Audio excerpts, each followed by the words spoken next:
Right now, while you're reading these words, something is happening that almost nobody on Earth knows about. There is an object moving through the inner solar system on a path that intersects our own. It is roughly 340 meters across.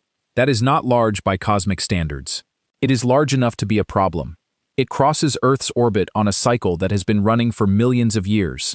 And in less than 3 years, it will pass closer to your head than the satellites that carry your television signal. It is not a comet.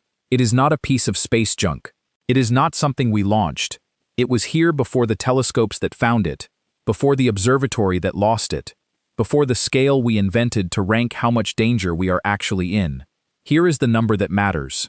It will pass approximately 31,600 kilometers above Earth's surface. Geostationary satellites orbit at 35,786 kilometers. It will come inside the ring. It will fly under our own hardware. And when researchers first ran the numbers on this thing, they were not using words like interesting or unexpected. It was assigned a 4 on the Torino Impact Hazard Scale. That is the highest rating ever given to any object, before or since. For 11 days, the most credentialed orbital dynamicists on the planet could not rule out an impact. This is the story of 99942 Apophis, named after the Egyptian serpent of chaos. And here is the part the headlines are not telling you. It is not just what Apophis is going to do in space. It is what it is going to do to roughly 2 billion people on this planet, who will be able to walk outside and see it with their own eyes, without a telescope, without a lens, without anything. It is what is happening to the asteroid itself during that pass, a change to its structure that researchers still cannot fully predict. And it is the date, April 13th, 2029, a Friday, already locked into the calendar, already unchangeable, already being planned for by 2 separate space agencies. Stay with me, because by the time this is over, you will never think about the sky above your house the same way again. June 19, 2004. Kitt Peak National Observatory, southern Arizona, about 90 kilometers southwest of Tucson. 3 astronomers were working that night: Roy Tucker, David Tholen, and Fabrizio Bernardi. Their job was not glamorous. They were surveying the sky for near-Earth objects, small, dim, fast-moving points of light against a background of stars that do not move. The work is repetitive. You take an image, you wait. You take another image, you compare them. If a dot has shifted, you have something. They found something. A faint smear of light, unremarkable. One of thousands of candidates. They observed it for 2 nights. Then the weather closed in, and the moon brightened, and the object was gone. This happens constantly. Most near-Earth objects that get spotted are never seen again. The sky is enormous. A 340-meter rock at that distance is a needle in a haystack the size of the solar system. It received a provisional designation, 2004 MEMN4, and it went onto a list of things that had been noticed once and lost. It stayed lost for 6 months. Then, on December 18, 2004, an astronomer named Gordon Garrod, observing from Siding Spring in Australia, picked up a faint moving object. The observation was submitted. The orbital software did what orbital software does. It compared the new track against every unresolved object on record. It matched. 2004 MN4 was back. And now there were enough data points to compute an orbit. Here is what happened next, and it is the part people forget. When you have a small number of observations spread across a short arc of sky, your orbital solution is not a line. It is a cone of possibility. You are not saying where the object will be. You are saying where it could be. And on December 23, 2004, the cone of possibility for April 13, 2029, included the Earth. The number climbed. Over the following days, as more observations came in and the solution tightened, the calculated probability of impact went up rather than down. That is not intuitive, but it is normal. As the cone narrows, Earth can occupy a larger fraction of what is left. By December 27, 2004, the figure had reached approximately 2.7%, 1 in 37. That is when it was assigned a Torino scale rating of 4 point. The Torino scale runs from 0 to 10. 0 means no hazard. 10 means a certain collision capable of global climatic catastrophe. A 4 means a close encounter, with a non-trivial chance of a regional devastating impact, meriting attention from public officials. No object has ever been rated higher. Not before 2004, not since. The turning point came in January 2005, and it came from an archive. Researchers went back through images taken by the Spacewatch survey, also at Kitt Peak. From March 2004, 3 months before the discovery, the asteroid was in those images. Nobody had noticed it at the time. It was just another faint dot in a frame taken for another reason. Those precovery observations extended the observational arc backward by months. The orbit solution collapsed from a cone into something close to a line. The 2029 impact was eliminated. The asteroid was formally numbered 99942 and given a name. Tucker and Tholen chose Apophis, the Greek rendering of Apep, the Egyptian serpent of dissolution and darkness, the entity that tried each night to swallow the sun. They have said publicly that they were also fans of the television series Stargate SG-1, in which the primary antagonist carries that name. An object rated the most hazardous in recorded history, named after the god of chaos, partly because of a science fiction show. That is how this actually happened. To understand why April 13, 2029 matters, you need to understand what Earth is going to do to Apophis, not the other way around. Start with the orbit. Before 2029, Apophis belongs to a group called the Asteroids. Its orbit is smaller than Earth's. It goes around the Sun in roughly 0.89 years, faster than we do. It laps us. Gravity does not care about intent. It only cares about mass and distance. Earth has a mass of about 6 times 10 to the 24 kilograms. Apophis has a mass estimated around 27 million tons. In that exchange, there is no negotiation. Here is the chain. Apophis approaches from the inner solar system. Earth's gravity begins pulling on it long before closest approach. Weakly at first, then rising sharply, because gravitational force scales with the inverse square of distance. Halve the distance, quadruple the pull. At 31,600 kilometers above the surface, that pull is enormous compared to anything Apophis has experienced in its recorded history. The asteroid is moving too fast to be captured. It is not going into orbit, but it is going to be deflected. That deflection does not vanish when the asteroid leaves. It is permanent. The velocity vector is changed. The orbit is changed. After April 13, 2029, Apophis will no longer be an Aten asteroid. Its orbital period will stretch from about 0.89 years to roughly 1.2 years. It becomes an Apollo asteroid, an object whose orbit is larger than Earth's, but still crosses it. One pass, one afternoon. And a rock that has been on the same circuit for an extremely long time gets rerouted onto a different one, permanently. Now, the second mechanism, and this is the one researchers are most interested in: tidal force. When a body passes close to a much larger body, the near side is pulled harder than the far side. That differential is what raises tides in our oceans. Apophis is not a solid boulder. Radar observations indicate an elongated, irregular shape, and objects of this class are widely thought to be loosely bound, rubble held together by weak gravity and friction rather than by rock strength. Earth's tidal pull at 31,600 kilometers is not enough to tear Apophis apart. Models are consistent on that. But it may be enough to move things on the surface, enough to trigger landslides, enough to shake dust off, enough to expose material that has not seen sunlight in millions of years, possibly enough to alter the way the asteroid is spinning. And Apophis has an unusual spin already.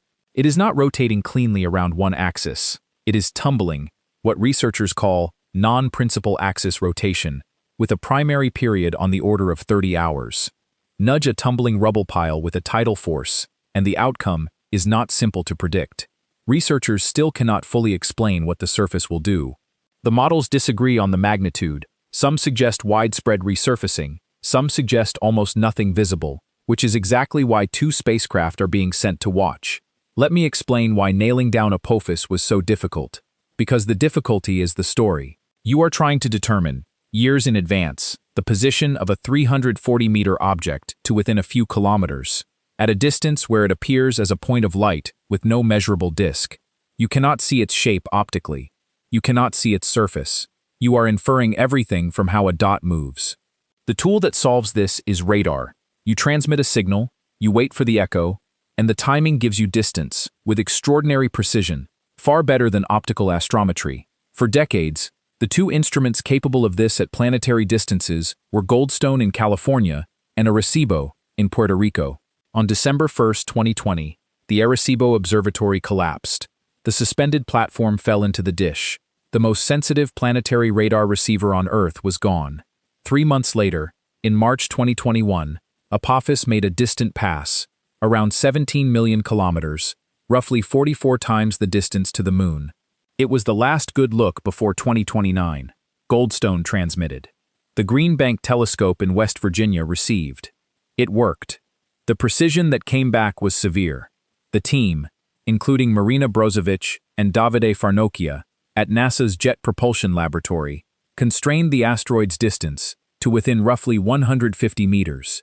A 340-meter object, 17 million kilometers away, pinned down to a margin smaller than the object itself. That measurement did something specific. Before it, there were 2 dates still on the risk list, 2036, and a much-discussed possibility in 2068. Both depended on Apophis threading a gravitational keyhole during the 2029 pass, a narrow region of space where Earth's gravity would bend the orbit onto a return trajectory that hits. The 2021 radar data eliminated the keyholes. NASA's public statement was unambiguous. Apophis poses no impact risk to Earth for at least the next 100 years. There is one more variable, and it is genuinely strange. It is called the Yarkovsky effect. An asteroid absorbs sunlight on its day side and radiates that heat away as it rotates. Photons carry momentum. Radiating heat asymmetrically produces thrust. Extremely small thrust, but applied continuously for millions of years. For Apophis, Tholen's team measured this drift in 2020. The asteroid is moving off its purely gravitational path by roughly 170 meters per year. 170 meters. Against a solar system measured in billions of kilometers.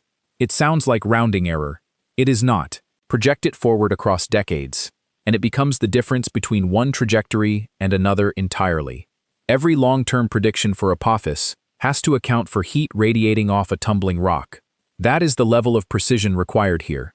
You cannot repair a measurement after the fact. You cannot go back and re-observe 2004. You get the data when the geometry allows it, and the geometry allows it rarely. Let's talk about what 2 billion people are going to see.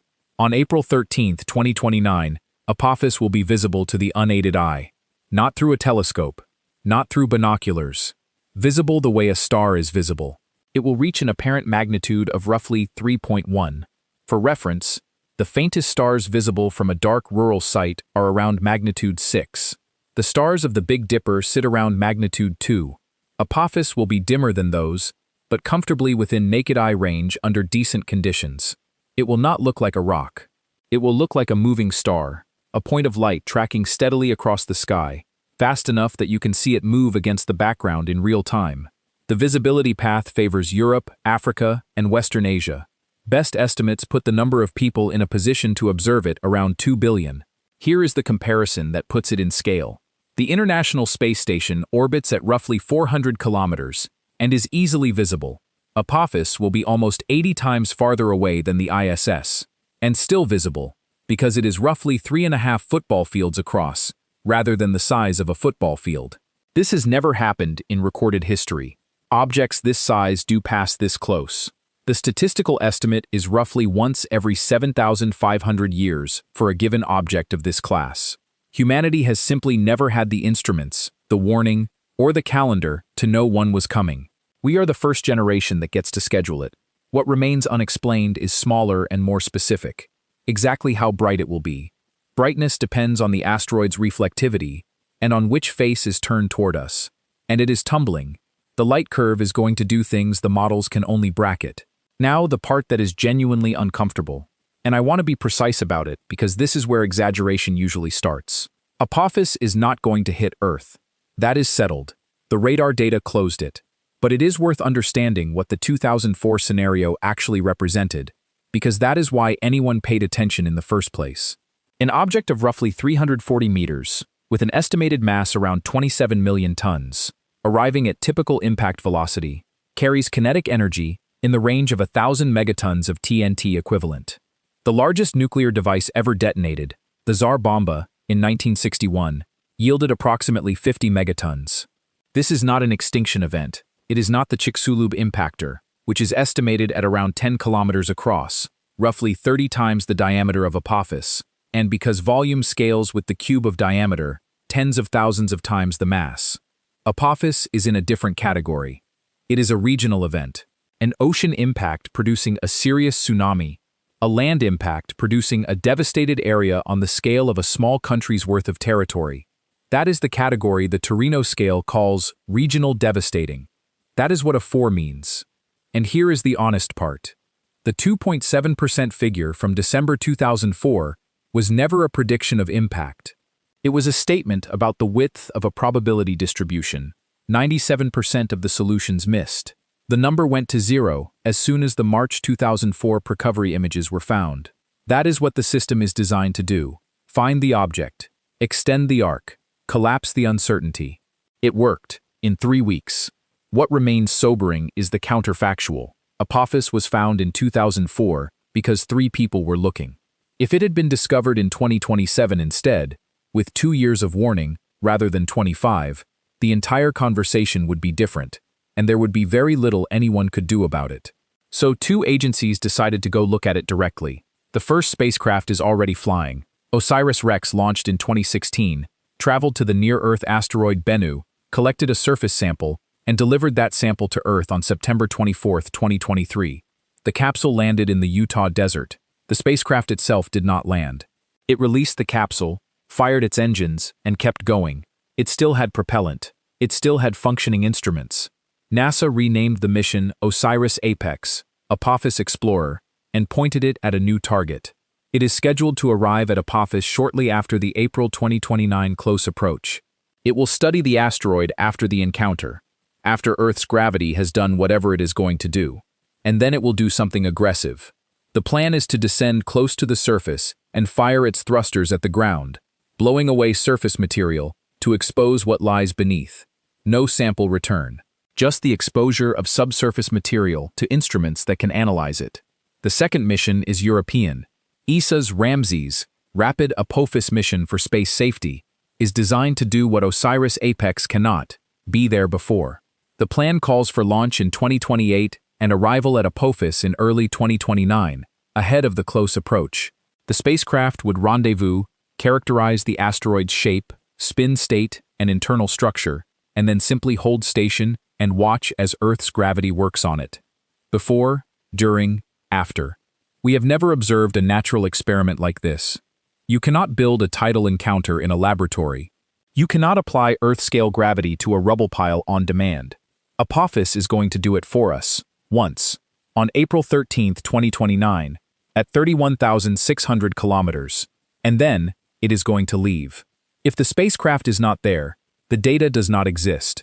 There is no second attempt. The next encounter of this quality is not in anyone's lifetime. There is a specific scientific reason this matters, beyond curiosity, and it has nothing to do with Apophis itself. We do not know what most asteroids are made of on the inside. We have theories. The rubble pile model says many of these objects are collections of fragments, gravel, boulders, dust, held together loosely. Bennu appeared to support this. When OSIRIS-REx touched Bennu's surface in 2020, the surface behaved less like rock and more like a fluid. The spacecraft sank in further than expected before firing its thrusters to back away. That was a surprise. That contradicted the model. And it matters enormously, because every serious plan for deflecting a hazardous asteroid depends on knowing what you are pushing. NASA's DART mission demonstrated this in September 2022, striking the small moon Dimorphos and measurably shortening its orbital period around Didymos. The technique works, but the amount of deflection you get from a kinetic impact depends heavily on the target's internal structure. A solid body responds one way, a loose pile of gravel another. If we ever need to move something, we need to know which kind we are dealing with. Apophis in 2029 offers a way to find out without hitting anything. Earth applies the force. We measure the response. A body that shifts and slumps and resurfaces is telling you it is loosely bound. A body that passes through unchanged is telling you something else. 340 meters. 31,600 kilometers. One measurement. What remains unexplained is what happens if the answer is neither. If the response is partial, patchy, uneven across the surface. Some models predict exactly that, and nobody has a clean framework for interpreting it. One more thing about the date, because I think it gets underappreciated. April 13th, 2029 is a Friday. There is no significance to this. Gravity does not read calendars. But it is worth saying out loud, because when the date gets closer, you are going to see it used. You are going to see Apophis, the god of chaos, arriving on Friday the 13th, closer than the satellites, visible to the naked eye, and you are going to see that packaged as something it is not. So here is the accurate version. One more time. Apophis will pass approximately 31,600 kilometers above Earth's surface. It will not hit. That is not an opinion or a probability estimate. It is the result of radar ranging accurate to within about 150 meters, taken in March 2021 by Goldstone and Green Bank. It will be visible to roughly 2 billion people as a moving point of light. Its orbit will be permanently altered by the encounter, shifting it from the Aten group to the Apollo group. Its surface may be reshaped by tidal stress, and researchers are not certain how much. 2 spacecraft are being sent to record it. That is the real story. It is more interesting than the exaggerated version, and it has the advantage of being true. So what happens after 2029? Apophis leaves. It continues on its new, longer orbit, taking roughly 1.2 years to circle the Sun, instead of 0.89. It will still cross Earth's path. It will still be tracked. Its position for the next century is already known to a precision that leaves no room for surprise. Osiris Apex will spend its time in proximity, mapping, then eventually exhaust its ability to maneuver. Ramses, if flown as planned, will complete its observation campaign and go quiet. The next close approach worth noting is decades out, and it will not be like this one. And here is the thing about the 2029 encounter that I keep returning to. It is not repeatable. There is no version of this where we get another attempt. The geometry that brings a 340-meter asteroid inside geostationary orbit, in daylight hours over populated continents, with 25 years of advance warning, does not recur on a human schedule. Every instrument that is not built by 2028 is an instrument that never takes the measurement. After April 13, 2029, Apophis does not stop. There is nothing to stop it. It keeps going, on a path we changed simply by existing, and it does not come back this way again. 1 asteroid, 340 meters, 31,600 kilometers, 2 billion pairs of eyes. For 11 days in December 2004, the best orbital dynamicists on this planet could not tell you whether that object was going to hit us. Then someone went back through an archive of images taken for a different purpose, and found a faint dot nobody had noticed, and the question closed. That is what this actually is. Not a threat, a rehearsal. A single scheduled afternoon, when the solar system runs an experiment we could never run ourselves, and we either have hardware in position to watch it, or we do not. April 13th, 2029. The date is locked. The trajectory is locked. The only variable left is whether anyone is paying attention. If you want more of this, real space science, grounded in real published research rather than exaggerated headlines, subscribe and turn on notifications. We cover what the data actually says, without the exaggeration.